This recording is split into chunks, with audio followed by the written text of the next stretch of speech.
मोहम्मद सल्लल्लाहु अलैहि वसल्लम का जिक्र हिंदुओं की किताबों यानी वेदास में भी आया है। क्या इसका मतलब ये हुआ कि वेदास वगैरह भी अल्लाह की किताबें हैं?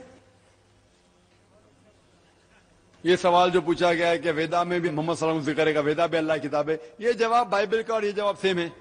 बाइबल और वेदा का जवाब अलग नहीं है। लेकिन हमें ये पता है कि बाइबल इंजील की बिगड़ी हुई शक्ल है। तो इंजील तो अल्लाह का कलाम था ही, लेकिन ये बाइबल बिगड़ी हुई शक्ल है। लेकिन अल्लाह ताला फरमाते हैं सूरह राद में, सूरह नंबर 13 आयत नंबर 38 में कि वन अजल किताब, हमने हर टाइम में एक किताब नाजिल की, हर वक्त एक किताब नाजिल की। नाम से सिर्फ 4 हमें पता है, जैसा मैं कहा, तौरात, ज़बूर, इंजील, फुरकान। लेकिन अल्लाह ताला ने कई किताबें नाजिल की। तो सवाल है, क्या वेदा अल्लाह की किताब हो सकती है? मैं कहता हूं हो भी सकती है, नहीं भी हो सकती, अल्लाह आलम। वेदा का जिक्र कुरान में नहीं है, तो मैं नहीं कहता वेदा अल्लाह का कलाम ही है।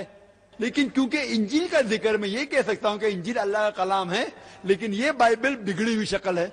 उसी तरीके से हम वेदा पढ़ेंगे, वेद में भी कितने गलत चीज लिखे हुए, हम उसे अल्लाह का कलाम तो मान ही नहीं सकते। ये कह सकते क्या हो सकता है ये अल्लाह के कलाम की बिगड़ी हुई शक्ल है, हो सकता है। मैं नहीं कह रहा हूं है, हो सकता है। लेकिन मान लो बहस के तौर पे वेदा अल्लाह का कलाम है, मान लो बहस के लिए, मैं नहीं कहता हूं है, हो सकते नहीं भी हो सकते। अल्लाह ताला कहते मैंने कई किताब नाजिल की, नाम से सिर्फ 4 हमें पता है। कई पैगंबर भेजे, नाम से सिर्फ 25 का जिक्र है कुरान मजीद में। तो वेद अल्लाह का कलाम हो सकता है।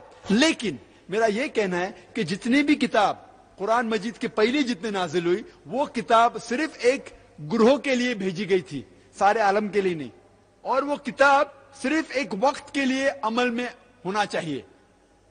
जितने भी किताब, इंजील सिर्फ यहूद के लिए भेजी गई थी, सारे आलम के लिए नहीं। और उसका अमल सिर्फ उस वक्त तक करना चाहिए जब तक दूसरी किताब आए,